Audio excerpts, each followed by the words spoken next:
नमस्कार, मैं माँ ध्यान गीता, माँ योग शुक्ला की बेटी। जब मैं ये कहूँ मैं माँ योग शुक्ला की बेटी हूँ तो कुछ चीज़ें अपने आप समझ में आती हैं। मैं हमेशा से, जब से छोटी हूँ, जब से शुक्ला माँ ओशो से जुड़ी है, मैंने भी इनका माँ का पल्ला पकड़ा हुआ है। तब मुझे इतनी समझ नहीं थी। कुछ 1967-68 की बात होगी, जब शायद ओशो अमृतसर आए। माँ उनको सुनने गई, हम भी गए साथ में, छोटे बच्चे। बस इतना याद है कि एक इंसान आया, स्टेज पे बैठा और मैं घास से खेल रही हूँ। मुझे इतना याद है, वो क्या बोले, मैं क्या समझी, मुझे क्या समझ आया, कुछ याद नहीं है। उसके बाद जब माँ ने संन्यास लिया, माँ रेगुलरली अमृतसर में संडे को ओशो का प्रवचन सुनने किसी के घर जाती थी, हम भी जाते थे। माँ कैंप करने जाती थी, हम भी जाते थे। हम यानी मैं। और मैं क्यों जाती थी, माँ मुझे क्यों लेके जाती थी, तब तो मुझे इस बात की बिल्कुल समझ नहीं आई।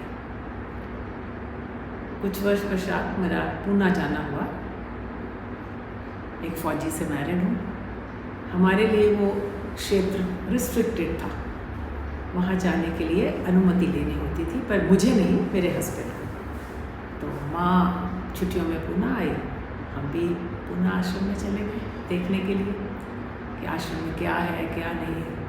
खूब वेस्टर्न्स दिखे, कुछ अटपटा भी लगा। माँ ने कहा नहीं, तुम ऐसे टाइम में आना कि हम तुम्हें ओशो का लेक्चर सुनाते हैं। तो कैसे न कैसे करके मैं सुबह, उन दिनों पूना में कहीं भी आना जाना, टैक्सी मिलना या ऑटो मिलना बड़ा मुश्किल था, बट फिर भी मैं कैसे न कैसे पहुंची, ओशो का लेक्चर सुना। हम, माँ ने कहा पीछे बैठेंगे, क्योंकि जब ओशो यहाँ से निकलेंगे पीछे से बुद्धा हॉल के, तो वो तुम उनको डायरेक्टली देख पाओगे। पीछे बैठे। मुझे इतना तो याद नहीं है कि लेक्चर में क्या था, लेकिन इतना याद है कि माँ ने कहा हाथ जोड़ो, तो माँ ने कहा तो मैंने हाथ भी जोड़ दिए, उनकी तरफ देखा भी, ध्यान से देखती रही। ओवर। ये पीरियड, चैप्टर ख़त्म हो गया। किताबें मेरे पास हमेशा से ओशो की होती हैं, कभी कुछ पढ़ लिया, कितना समझ आया नहीं जानती। कुछ ऐसा संयोग हुआ कि माँ पूना पोस्ट हो गई और मैं हर गर्मियों में माँ के पास जाने लगी। और इनको किसी को बिना बताए अंदर से एक इच्छा सी हुई कि ये डायनामिक में करूँ। मैंने की है, पहले कैंप्स में डायनामिक की है, चाहे वो वैराग्य अमृत का कैंप है, चाहे रेगुलर कोई कैंप चल रहा है, रेगुलर मेडिटेशन चल रही है, तो मैंने डायनामिक की। लेकिन मैंने सोचा अब यहाँ आई हूँ, और उन दिनों ऐसा नहीं था कि आप कोई भी कपड़े पहन सकते थे, लेकिन ध्यान करने जाना है तो आपको मैरून कपड़े पहने। तो मैं आज शायद पहली बार ये बात किसी को बता रही हूँ। मैं वो मैरून गाउन छुपा के, ये कह के घर में कि मैं तो सुबह वॉक जा रही हूँ, और छुपा के अपने कमीज़ के अंदर वो गाउन लेके जाती थी। और मैंने वो लगातार 30 डेज़ रही कि 25 डेज़ रही, लगातार मैंने मेडिटेशन की। और उस मेडिटेशन के बाद ही मैंने next year, that is 1989, Osho के जाने से पहले मैंने संन्यास लिया।